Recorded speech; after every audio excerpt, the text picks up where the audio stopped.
The alien queen stopped when she learned the man who saved her years ago was a human. The alien queen sat on her throne, her eyes scanning the vast council chamber of Zythera. Light shimmered across the polished crystal walls, reflecting her golden armor and the insignia of her royal lineage. Though the room was filled with advisors, generals, and diplomats, her attention was elsewhere. She felt a restless tug at the edge of her mind, a memory she could not place. It was faint, like a whisper carried from across the stars, but it made her uneasy. Her people, the Zytherans, were proud and disciplined. Their civilization had lasted for millennia, surviving storms of war and natural disasters alike. They were strong, capable, and brilliant in their strategies and technology. Yet there was a confidence bordering on arrogance in her court. Many looked down on other species, especially humans.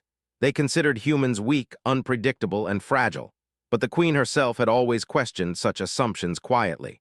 Perhaps humans had their strength, she thought, though she had never seen them firsthand. Today, her thoughts were interrupted by a sudden alert from the transport docks. A ship had arrived unannounced, one that did not match any registry in her empire. She frowned. Every ship entering Zythera was monitored, and every visitor had a known identity. This one was a stranger, and strangers often brought trouble. She gestured to her chief advisor, a tall figure with silver scales and deep amber eyes. "Prepare a security team," she said softly. "I will meet this visitor myself." The advisors exchanged worried glances. It was unheard of for the queen to meet strangers directly, especially from outside Zythera.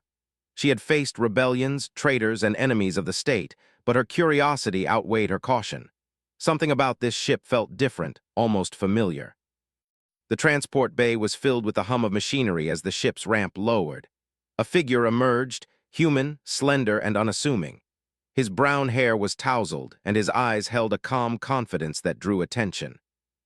Unlike Zytherans, he moved with subtlety rather than precision, yet there was a quiet strength in his posture. The queen studied him carefully, hiding her surprise. The human paused, bowing slightly in respect. "I come in peace," he said. His voice was steady, carrying across the bay without any trace of fear. "I am here because I owe a debt that cannot be ignored." The queen's pulse quickened. The words were oddly familiar. She studied him more closely, searching for a sign that might confirm a memory buried deep in her mind. There was something about his presence that stirred a sensation she had not felt in years, a sense of recognition that she could not explain. "Who are you?" she asked, her voice calm but edged with curiosity. The human straightened. "I am the one who was saved by you many years ago." The words hung in the air, and the chamber fell silent. Advisors gasped and whispered among themselves. Some shook their heads in disbelief, unable to reconcile the idea that a human could have once saved their queen. The queen herself froze, her mind racing to recall the distant event. Years ago, she had been caught in a dangerous mission on a distant moon. A storm had struck unexpectedly, and she had been trapped under debris, her life in peril. She remembered flashes of a rescue, a presence that had appeared just in time. A human had saved her then, though she had believed the incident long forgotten by both parties. And now, standing before her was that same human, older, steadier, and unafraid. "You survived," she said softly, almost to herself. "You remember." The human nodded. "I never forgot, and now I have come to help you." Her advisors whispered urgently, warning her not to trust him. "Your Majesty, humans are fragile. We cannot rely on one of them for the safety of Zythera," one of the generals said, his voice tight with concern. But the queen shook her head. She had always been cautious, yes, but she also knew that strength came in many forms. Sometimes it was not the strongest who survived, but the cleverest, the most adaptable.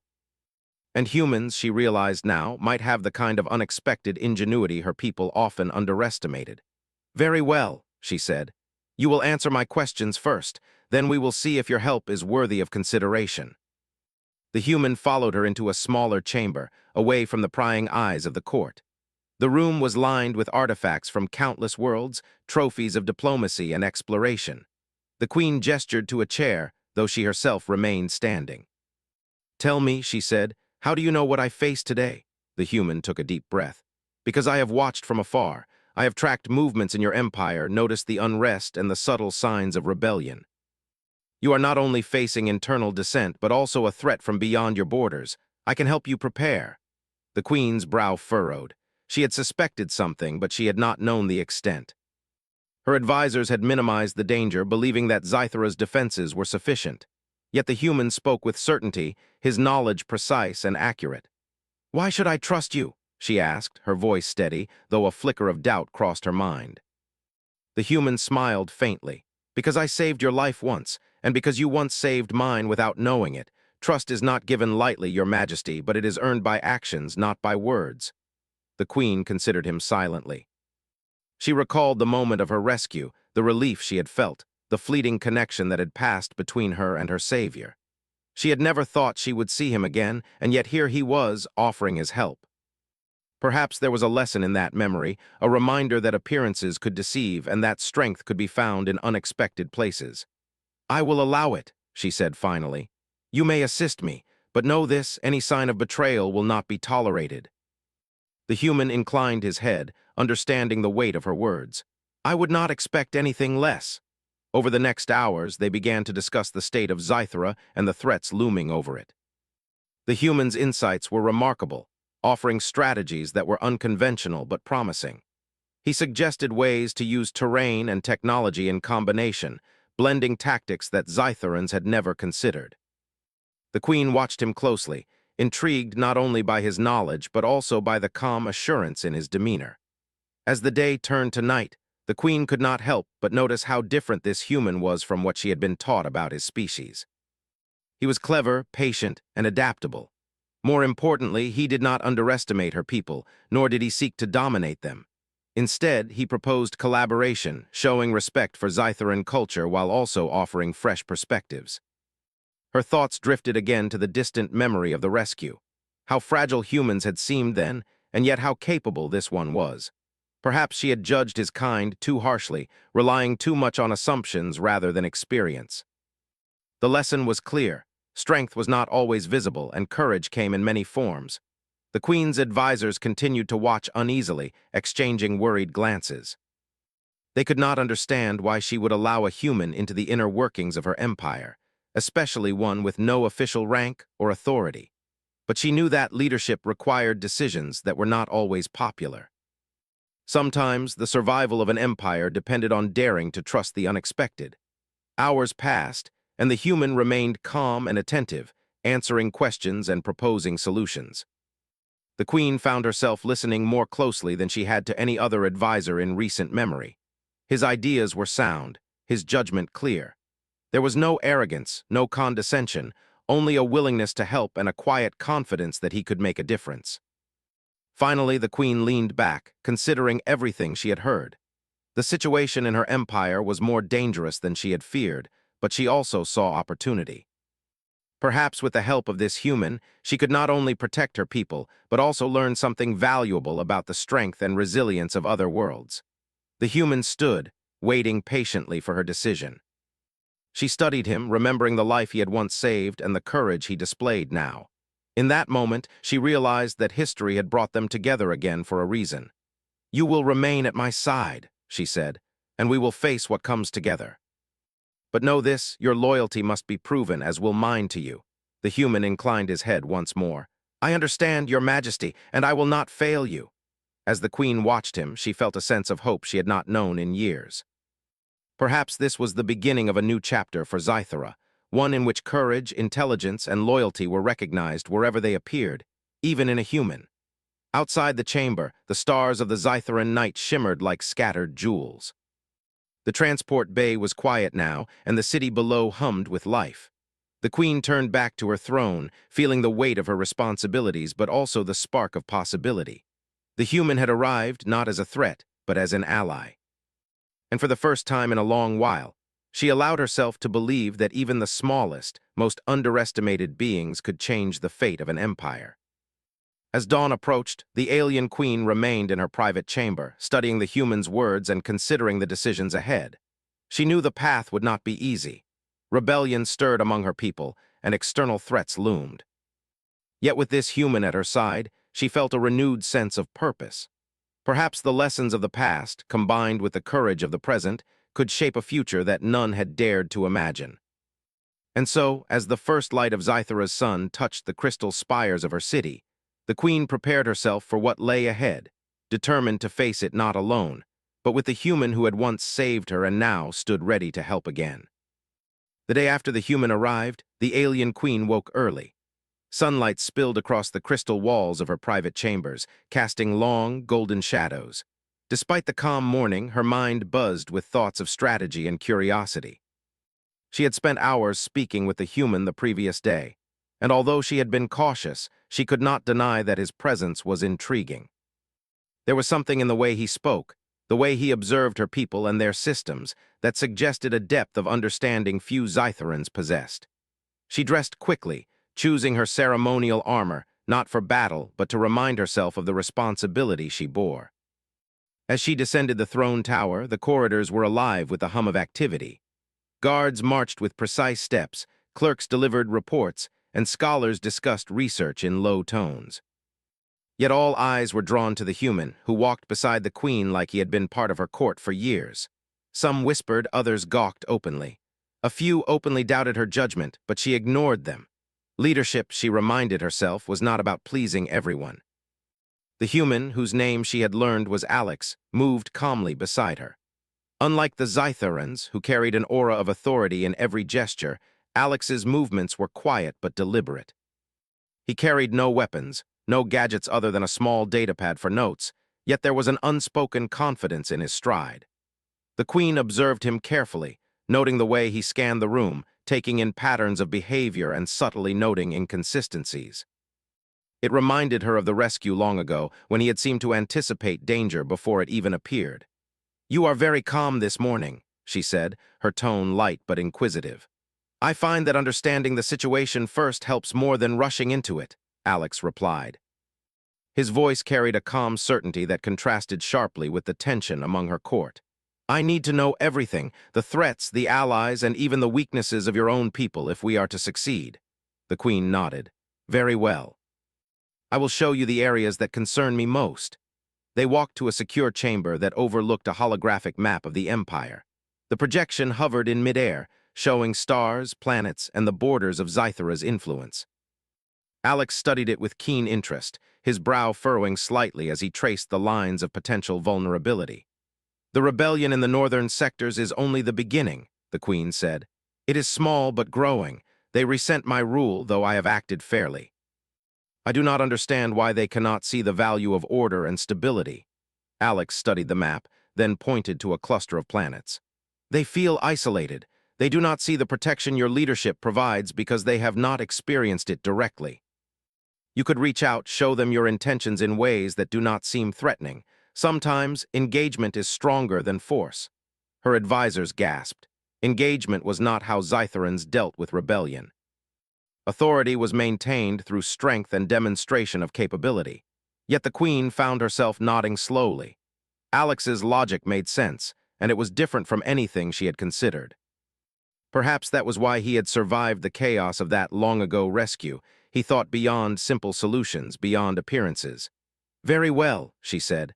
"I will allow you to draft a plan for engagement, but it must be subtle. We cannot appear weak."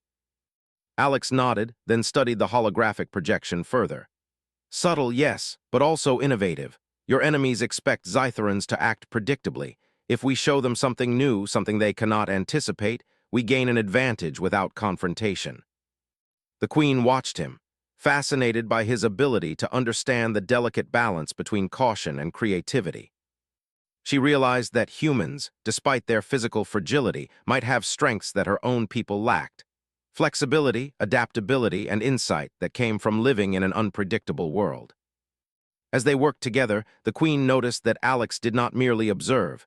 He asked questions, listened carefully, and adjusted his suggestions based on new information. The dialogue between them felt like a partnership rather than a command hierarchy. For a moment, she allowed herself to consider the possibility that humans were not simply survivors. They could be leaders, thinkers, and innovators in their own right. By midday, they moved to inspect one of the northern sectors personally. The queen had insisted on seeing the region herself, despite the protests of her generals. Alex accompanied her quietly, taking careful notes and observing interactions between citizens and local officials. The people were wary, their trust eroded by years of distant leadership. But as Alex spoke with them in measured, respectful tones, the queen saw a change. Even a few nods, small gestures of acknowledgement, told her that engagement could work where strict authority might fail. During their walk, the queen noticed a young Scytheran boy watching them from a distance. He had wide eyes, full of curiosity and admiration. Alex approached him gently, offering a kind word. The boy's face lit up, and he rushed to tell others about the human who spoke to him kindly. The queen felt a warmth in her chest. Perhaps this was the true measure of influence, not fear, not power, but respect earned through understanding. Their inspection concluded with a meeting in a secure hall where local leaders and advisors gathered. Alex presented his observations calmly, suggesting ways to strengthen connections between the central government and the distant sectors. The queen observed the reactions carefully. Some advisors looked skeptical, others intrigued. Few could deny the logic behind his ideas, even if they were uncomfortable with a human giving counsel. "You have a remarkable way of seeing things differently," the queen said when they were alone. "I would not have thought to approach this situation in such a manner." Alex smiled faintly. "It is not about thinking better than others, it is about seeing what others cannot. And sometimes what is obvious to one culture is invisible to another. You taught me that once without knowing it. I am simply returning the lesson." The queen felt a shiver of recognition. The memory of her own life-saving act, long buried, returned to her in sharp relief. She had saved him once, thinking it a simple duty, and now he was saving her in ways that mattered far more than brute force. She realized that history had a strange way of connecting lives across time and space, in ways neither party could have foreseen. As evening approached, the queen returned to her palace with Alex. The city glittered under the twin moons, the spires of crystal and metal catching the soft light. Despite the peaceful appearance, she knew the rebellion still festered, and unknown threats might lurk beyond their borders. Yet with Alex by her side, she felt a renewed sense of confidence. Perhaps the solutions she needed were not just in power or strategy, but in understanding and ingenuity. They dined together quietly, discussing plans for the coming days.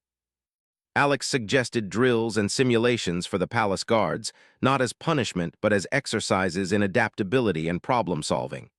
The queen observed, impressed by his approach. It was not authoritarian, it was empowering. Those who participated would learn, grow, and become capable of handling unexpected challenges. "I have learned something important today," the queen said softly. "You remind me that leadership is not about showing strength alone. It is about helping others see their potential. Perhaps humans are not as weak as my people believe." Alex inclined his head respectfully. "Strength is not always measured in size or power. Sometimes it is measured in courage, insight, and the willingness to act despite fear. You showed me that long ago, and I hope to honor it now." As night deepened, the queen retreated to her chambers, her mind filled with new possibilities. She thought of the distant past, the rescue, and the subtle ways in which one life could influence another. She realized that the rebellion, though threatening, could also be an opportunity to teach, to learn, and to strengthen bonds in unexpected ways. Her rest was interrupted by a message from the council. The northern sectors had reported minor disturbances, small disagreements between local leaders and their communities. Nothing violent, but enough to suggest growing dissatisfaction. The queen studied the report carefully. It was exactly the type of situation Alex had anticipated. She summoned him immediately. "We must act carefully," she said. "Your ideas about engagement, how do you suggest we implement them?" Alex spread out the holographic map once more. "First, we listen. Let them speak even if their words are critical. Then we demonstrate understanding by making small, meaningful changes. People respond to action more than promises. Show them respect, show them competence, and they will follow willingly." The queen nodded, impressed by the clarity of his plan. "And the advisors who will oppose it?" she asked. "They will see results," Alex replied calmly. "When people witness success, even skeptics adapt. You will need to show courage in trusting them just as I trust you now." The queen felt a rare smile tug at her lips. She realized that leadership in all its complexity was not merely about commanding others. It was about inspiring them. And perhaps humans, fragile as they appeared, understood that in ways her own species had forgotten. The next morning they traveled to the northern sectors together. The queen walked among her people openly, while Alex observed from a distance, offering quiet guidance and subtle interventions. Leaders and citizens alike noticed the difference. The queen was present, engaged, and thoughtful. The human beside her was not a servant or an intruder. He was a partner, offering perspectives that challenged tradition without disrespecting it. By the day's end, small but meaningful progress had been made. Tensions eased slightly and people spoke more openly. The queen watched quietly, realizing that the human's presence was more than assistance. It was a bridge, connecting her world with new possibilities. That night, as they returned to the palace, the queen reflected on the day's events. Alex had once saved her life, she recalled, and now he was helping her save much more than her own survival. He was helping her safeguard her empire in ways she had never imagined.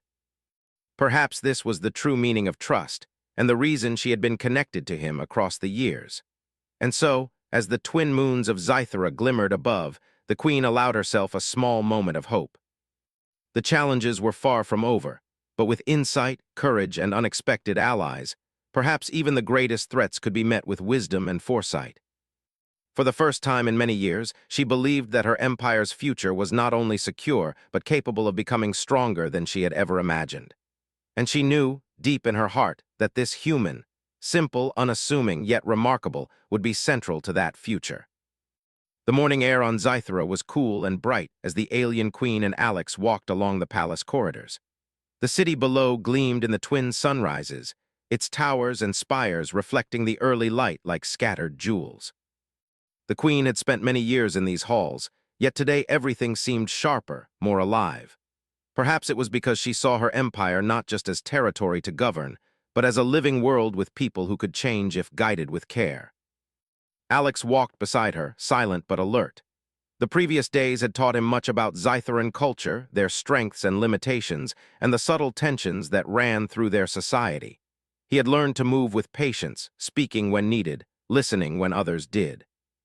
He had discovered that influence was not in the force of command, but in the ability to inspire action through understanding. The queen watched him with quiet admiration, reminded again of the rescue long ago. Then it had been physical courage. Now it was mental and strategic courage, equally powerful, perhaps more so. Their destination that morning was the training grounds near the northern sectors. Alex had suggested exercises for the palace guards and volunteers from nearby communities. The goal was not to train for war, but to develop adaptability, problem-solving, and teamwork. He had devised a series of simulations designed to test creativity under pressure while respecting the dignity and abilities of all participants. The queen had agreed, despite her advisors' skepticism. Some whispered that humans should not be allowed to teach Zytherans how to prepare for challenges. Others feared that such training might disrupt established hierarchies, but the queen saw beyond their doubts. The training grounds were filled with curious spectators. Citizens, officials, and guards had gathered to observe, intrigued by the unusual arrangement. Alex began the session by explaining the purpose of the exercises. "Today," he said, "we are not here to compete. We are here to learn how to adapt, think, and work together. Every challenge will have a solution, but not always the one you expect." The queen watched as his instructions drew attention, not because of the novelty of his words, but because of the calm authority behind them. He did not demand obedience, nor did he lecture. Instead, he encouraged participation, creativity, and collaboration. Zytherans, accustomed to rigid structure, were hesitant at first. But as the exercises progressed, even the most skeptical began to engage, discovering that their skills could be applied in ways they had never imagined. One exercise required teams to navigate a simulated environment where obstacles shifted unpredictably. The teams had to communicate, adapt, and use available resources wisely. Guards who had trained their entire lives in precision drills discovered that flexibility was equally important. Scholars and citizens realized that intuition and quick thinking were powerful tools. The queen observed quietly, noting subtle interactions, small gestures of leadership emerging in unexpected places. Alex moved among the groups, offering guidance and gentle corrections. He encouraged, praised, and nudged participants toward creative solutions without ever taking control. The queen could see why humans were often underestimated. Their strength was subtle, indirect, and adaptable. In this, Alex embodied the very essence of what she had always hoped to find in allies beyond her people. As the exercises concluded, the Queen approached Alex. "You have done more than teach them strategy," she said softly. "You have shown them that leadership can come from listening and understanding, not just command." Alex smiled faintly. "Leadership is not about being obeyed. It is about helping others discover what they are capable of. You taught me that long ago, even before I understood it myself." The Queen felt a stirring of respect and gratitude. The human had once depended on her courage to survive. Now she depended on his insight to strengthen her empire. It was a balance she had not anticipated, yet it felt natural, necessary, and wise. After the training session, reports from the northern sectors arrived. Small disturbances continued, minor disagreements between local leaders and citizens. Nothing serious but enough to suggest unrest. The Queen reviewed the reports carefully. Alex had predicted such challenges. Now it was time to implement the next phase of his plan, engagement and trust building. They traveled to the sectors together, accompanied by a small contingent of palace advisors and local leaders. The streets were busy, filled with citizens going about their daily lives. Vendors called out their goods, children ran along the paths, and elders observed the visitors from shaded doorways. The Queen moved among them openly, speaking and listening with genuine interest. Alex remained nearby, observing interactions and offering subtle advice when necessary. At a central plaza, they held a small assembly. Citizens and local officials gathered, curious to hear the Queen's words. Alex suggested that she speak honestly about her concerns and intentions. He coached her to acknowledge past frustrations, to recognize the people's efforts, and to offer guidance without dictating every step. The Queen followed his advice carefully. Her speech was simple, heartfelt, and clear. She spoke of her hope for collaboration, of the importance of trust and understanding, and of the potential for every citizen to contribute to the empire's future. She admitted that she did not have all the answers, and that she relied on the ideas and insight of others, including those who might not belong to her species. The crowd listened, some skeptical, some intrigued, and a few visibly moved. When the assembly ended, Alex approached the Queen. "They respond to honesty," he said quietly. "Strength is shown not by commanding, but by showing that you value them." The Queen nodded. "I see now that your human perspective has been invaluable. Perhaps it is time for more than small gestures." Over the next several days, the Queen and Alex implemented further initiatives. They visited schools, workshops, and local councils, always emphasizing communication, understanding, and respect. They encouraged local leaders to involve citizens in decision-making, to listen as much as they spoke, and to recognize the talents of those who might otherwise be overlooked. Slowly, the northern sectors began to shift. Tension eased, cooperation increased, and small successes multiplied. The Queen noticed a new energy among her people, a willingness to engage, to experiment, and to adapt. It was subtle at first, a few smiles exchanged where suspicion had once been. Then larger changes followed. Citizens volunteered for projects, leaders sought guidance rather than issuing orders, and a shared sense of purpose emerged. The Queen watched these developments with quiet satisfaction. Alex had shown her a different path, one that did not rely solely on power or fear, but on understanding, respect, and creative thinking. She realized that humans, though physically fragile, often possessed resilience and insight that her people overlooked.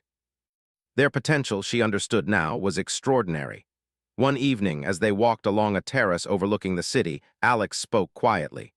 "Your Majesty, the changes we are seeing are promising, but we must remain vigilant. Not everyone will accept this approach immediately. Some will resist, even among your own advisors." The Queen nodded. "I am aware, but change is necessary. I cannot lead my empire by tradition alone. I must adapt just as you have shown me." Alex smiled faintly. "And I will be here to help you as you once helped me. The lessons of the past guide us if we are willing to listen." That night, the Queen reflected on the day's events. She thought of the human who had saved her so long ago, and of the subtle ways in which he continued to influence her life and empire. She realized that leadership was not about rigid control, but about seeing potential, guiding it, and allowing it to flourish. The human's presence had taught her patience, creativity, and the value of perspective. As the twin moons rose, she felt a renewed sense of purpose. The northern sectors were no longer just a challenge. They were an opportunity. By empowering her people, listening to their concerns, and encouraging cooperation, she could strengthen her empire more effectively than any decree or edict ever could. The following days were filled with new initiatives. Alex devised communication networks, problem-solving workshops, and collaborative projects that engaged citizens across the northern sectors. He encouraged the Queen to speak with local leaders openly, to involve them in planning, and to recognize their contributions. Slowly, the barriers between the central government and the distant regions began to dissolve. One morning, a message arrived from the outer colonies. A neighboring system had expressed interest in forming trade and cultural agreements with Zythera. The Queen studied the report carefully, realizing that the humans' influence extended beyond internal matters. By fostering trust and cooperation among her own people, she had created a stronger foundation for external relationships. She called Alex to her side. "This is promising," she said. "Your guidance has helped us in ways I could not have imagined. Not just in preventing unrest, but in preparing us for opportunities beyond our borders." Alex inclined his head respectfully. "The same principles apply. Understanding, cooperation, and adaptability are universal strengths. They work within your empire and beyond it." As weeks passed, the Queen and Alex continued their work. The northern sectors flourished, citizens engaged with their leaders, and the humans' influence became an accepted part of the court, even if some advisors remained skeptical. Slowly, the Queen saw the power of partnership, the strength of combining human ingenuity with Zyther and discipline.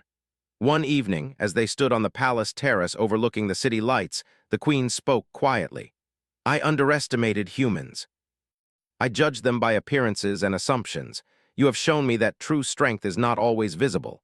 Alex smiled gently. "And you have shown me that courage, wisdom, and patience can be found even in those who appear different from us. Our worlds may be separate, but the lessons we share are universal."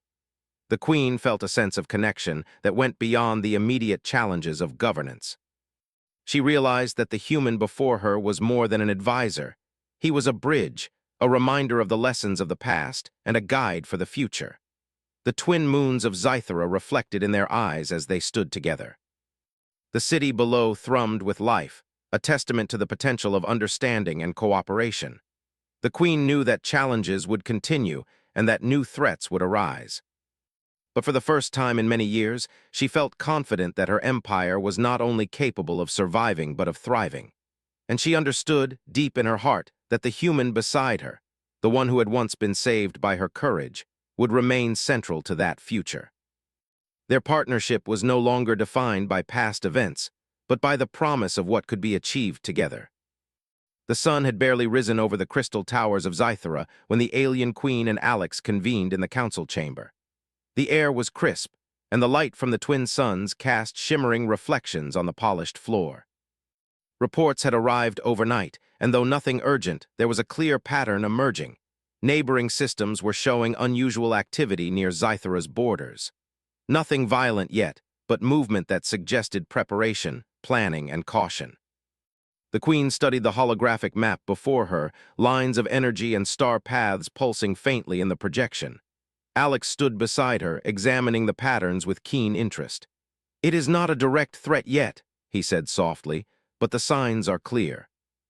Their fleets and supply lines are preparing for potential negotiation, or perhaps testing.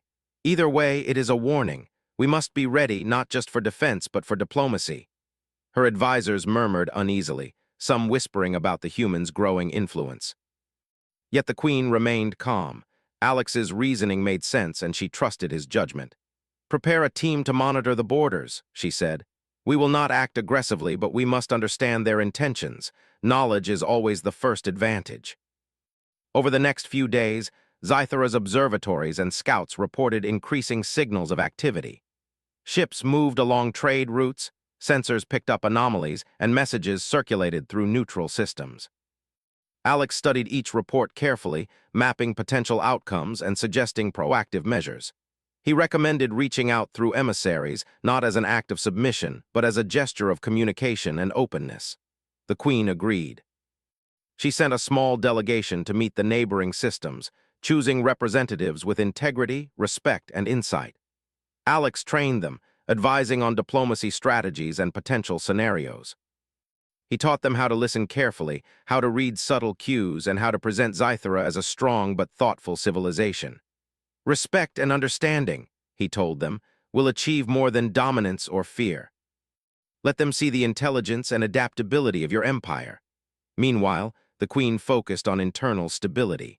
The northern sectors, strengthened by her and Alex's efforts, were now models for cooperation and trust. Citizens engaged openly with local leaders, volunteers participated in community projects, and scholars shared knowledge across sectors. The queen was pleased, but she also knew that a challenge from beyond her borders could test even the strongest bonds.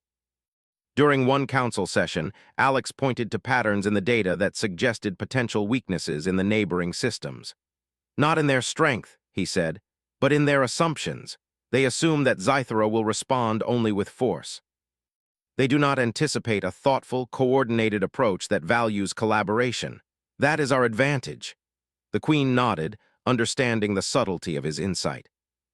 Zytherans were trained for confrontation and control, but Alex had taught her that influence often came from creativity, foresight, and the ability to inspire cooperation.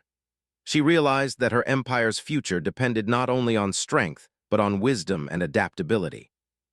The next morning, the queen and Alex visited one of the border sectors personally. The sector was bustling with activity as workers prepared trade stations, diplomats arrived to negotiate, and scouts reported live updates. The queen observed quietly, noting how Alex interacted with everyone he met. He spoke respectfully to officials, encouraged young scouts to share their observations, and acknowledged the efforts of workers with genuine praise. The human's presence was subtle but impactful. Later that day, a message arrived from the delegation sent to the neighboring systems. They had received inquiries, questions about trade, cultural exchange, and potential alliances. Nothing hostile, but the approach was careful, probing. The queen and Alex reviewed the messages together. "This is promising," Alex said.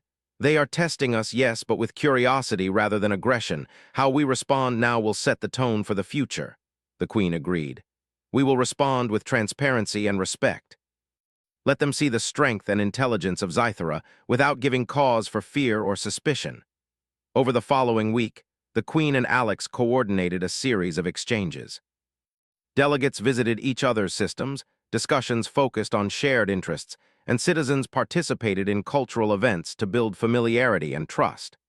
Alex guided each step, suggesting small gestures that conveyed goodwill and competence. The queen marveled at the results. Relationships improved, mutual understanding grew, and even skeptical advisors began to recognize the value of his methods. During this period, Alex also helped the queen strengthen her palace's internal systems. He encouraged her to involve more citizens and officials in decision-making, to listen carefully, and to implement innovative solutions based on diverse perspectives. Slowly, the queen noticed a subtle change in her court. Skeptics became curious, cautious allies became more engaged, and even the most traditional members began to acknowledge the benefits of collaboration over command.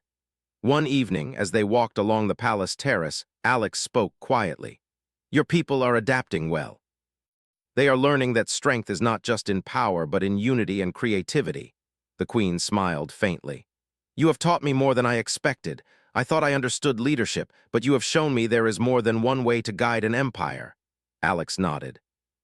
"The lessons of the past are valuable, but the present offers new challenges.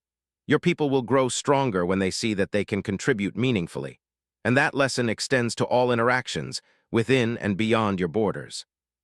The queen considered this as they gazed at the twin moons above the city. She felt a quiet satisfaction, but also awareness. Though the immediate threats had been managed peacefully, she knew that the universe was vast and unpredictable. Challenges would continue to arise, requiring courage, strategy, and adaptability. The following days brought further developments. Reports indicated that smaller factions within the neighboring systems were considering alliances with Zythera. They were testing the waters, observing how the queen and her empire would respond. Alex advised careful engagement, emphasizing patience, observation, and calculated gestures. He encouraged the queen to demonstrate competence without arrogance, empathy without weakness. Meanwhile, internal initiatives continued. Schools, workshops, and civic projects thrived under Alex's guidance. He encouraged creative problem-solving, teamwork, and inclusive planning. Citizens began to see themselves not as passive subjects, but as active participants in their society. Even young children contributed ideas, elders shared wisdom, and leaders learned to listen as much as they directed. One morning, a message arrived from the northern sectors. The citizens had organized a festival to celebrate recent successes. The Queen decided to attend, accompanied by Alex. The festival was filled with music, art, and demonstrations of practical skills. People of all ages participated, proud of their contributions.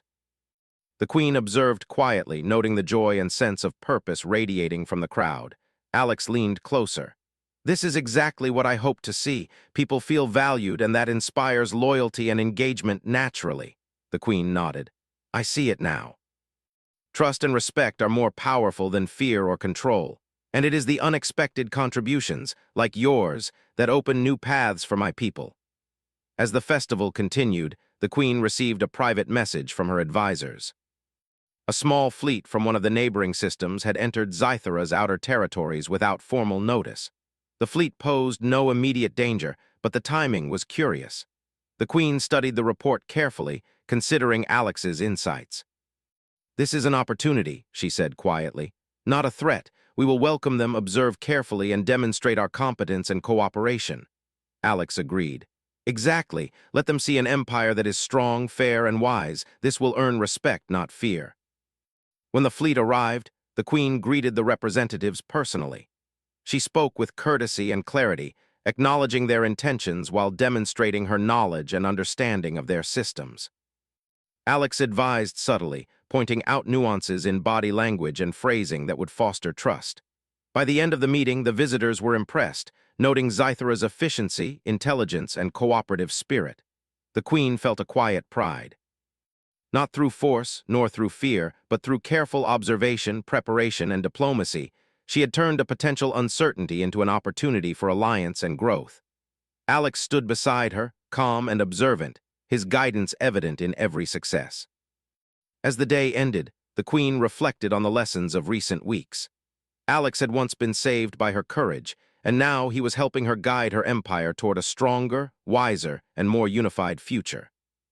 She realized that history often repeated itself in unexpected ways, teaching lessons, offering guidance, and connecting lives across time and space. Looking out at the stars, the Queen felt a renewed sense of purpose. Challenges would continue, as they always did, but with insight, creativity, and unexpected allies, even the most complex threats could be met with wisdom. She understood now that strength was not simply in power, but in the ability to adapt, inspire, and lead with respect and understanding. And she knew deep in her heart that the human beside her, the one who had once been saved by her courage, would remain central to the Empire's success.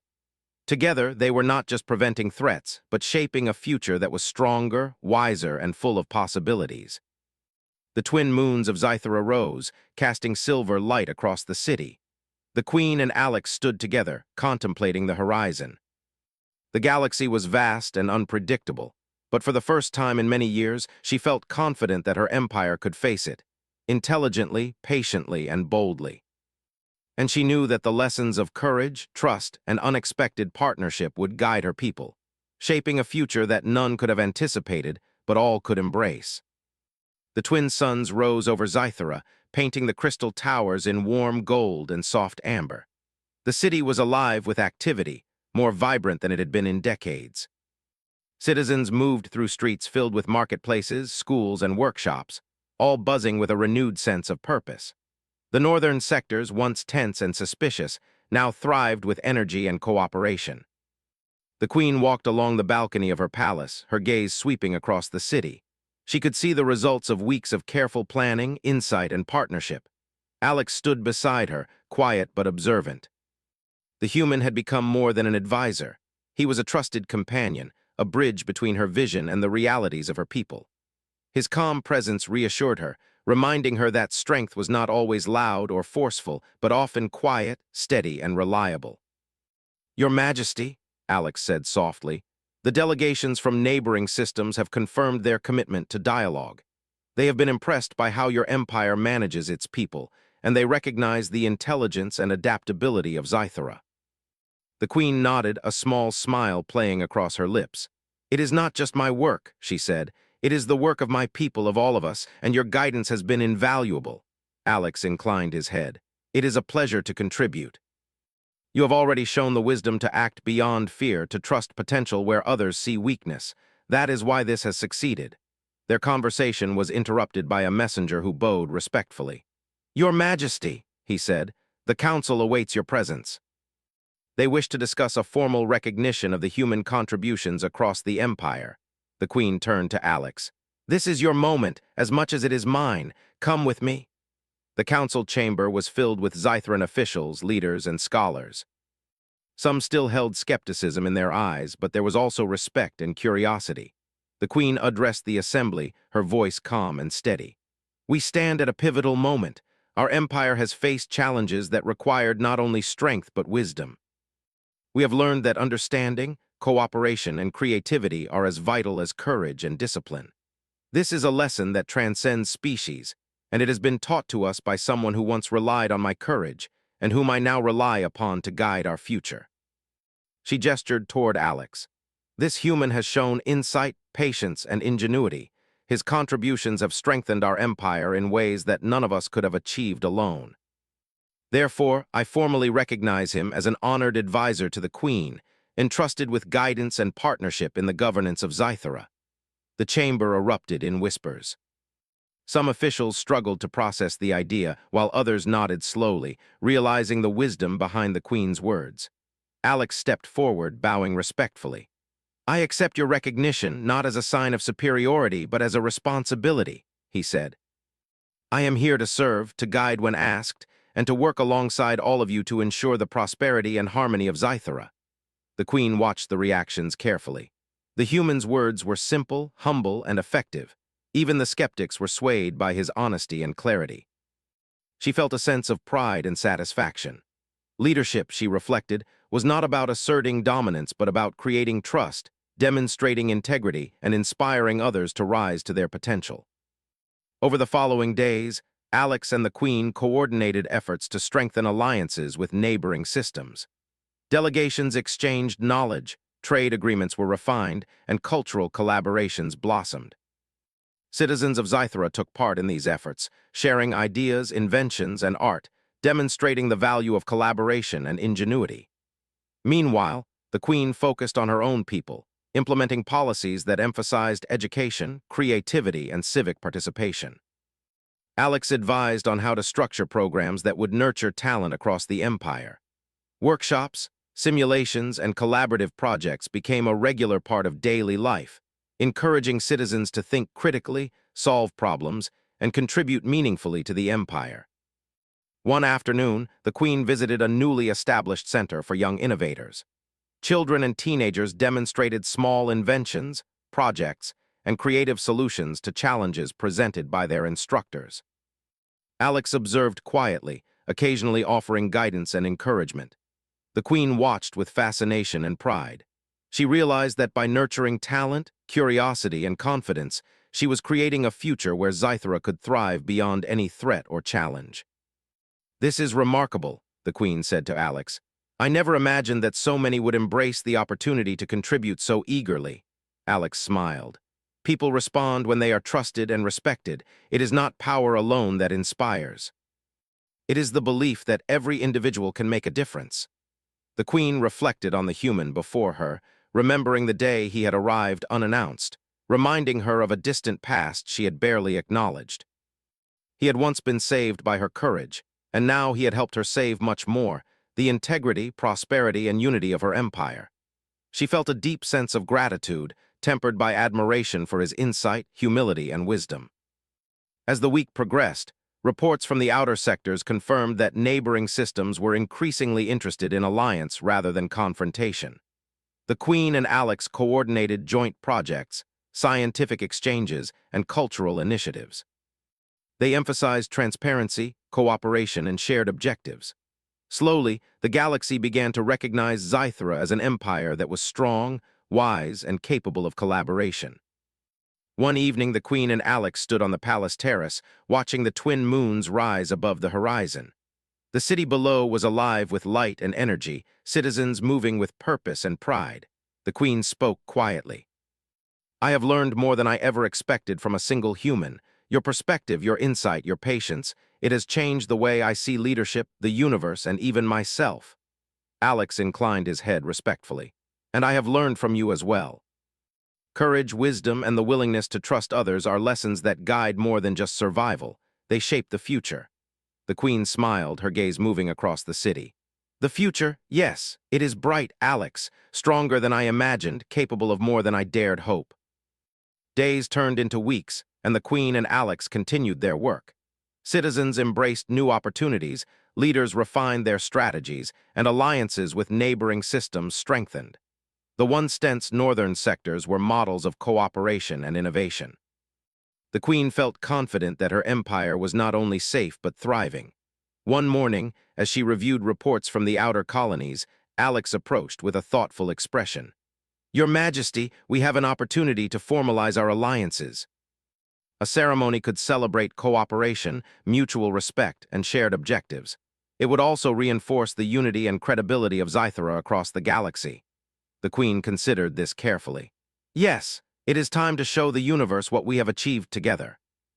Let it be a symbol of trust, wisdom, and collaboration, and let it recognize the contributions of all who helped us reach this moment." The ceremony was held in the central plaza of the capital city. Delegates from neighboring systems arrived, along with citizens from all sectors. Alex stood beside the Queen as she addressed the assembly. Her voice was calm and confident, carrying across the plaza. "Today," she said, "we celebrate not just survival, but growth, understanding, and partnership. We have faced challenges both within and beyond our borders. And through insight, cooperation, and trust, we have strengthened our empire, nurtured our citizens, and built bridges across the galaxy. This success is not mine alone. It belongs to every individual who dared to contribute, to every mind that sought solutions, and to those who offered guidance with humility and wisdom." She gestured toward Alex. "This human has guided us with patience, clarity, and insight. He has reminded us that strength is not always visible, that courage comes in many forms, and that even the smallest contributions can shape the destiny of an empire. Today, we honor him as a partner, advisor, and friend." The plaza erupted in applause. Citizens, officials, and delegates recognized the truth in her words. Alex bowed respectfully, acknowledging their appreciation without pride or arrogance. He had once been saved by the Queen, and now he had helped her safeguard and enrich her empire. In the weeks that followed, Scythera flourished. Citizens felt empowered, leaders embraced new strategies, and alliances strengthened with neighboring systems. The Queen implemented additional programs to nurture talent, encourage innovation, and inspire collaboration. Alex continued to provide guidance, always emphasizing understanding, patience, and the potential in every individual. One evening, as the Queen and Alex stood together on the palace terrace, gazing at the horizon, she spoke quietly. "I once thought that strength alone would protect my empire. I see now that it is understanding, creativity, and trust that truly safeguard the future. You have reminded me of that, Alex, in ways I cannot forget." Alex smiled softly. "And you have shown me that courage, wisdom, and the willingness to trust others can change the course of history. Together, our strengths complement each other, and the empire benefits." The Queen looked at the human who had once been saved by her courage, now standing as an equal partner in shaping the destiny of Scythera. She felt a sense of peace and confidence she had never known before. The empire was secure, its people engaged and inspired, and its place among the stars stronger than ever. As the twin moons cast silver light across the city, the Queen realized that history, courage, and trust had created an unexpected alliance that would endure for generations. Humans and Scytherans, once separated by assumptions and prejudice, had discovered a shared strength that transcended species, and in that discovery lay the true promise of the future. The Queen turned to Alex, her voice soft but certain. "We have come far together. And yet I know that the universe will always bring new challenges. But with insight, collaboration, and trust, I believe we can meet them and thrive." Alex nodded. Indeed, Your Majesty, together we have proven that courage, wisdom, and partnership can overcome uncertainty. And together we will face whatever comes next. The city of Zythera shimmered under the twin moons, alive with energy, hope, and purpose. Citizens moved through streets filled with opportunity, leaders engaged with clarity, and the galaxy recognized a new era of collaboration and strength. The Queen stood tall beside Alex, aware that the future was brighter than she had ever imagined. History had come full circle. A human who had once been saved by her courage now guided her empire, and the galaxy toward a future defined by understanding, ingenuity, and partnership. And as the stars glittered above, the Queen knew that this was only the beginning of a story that would inspire generations to come.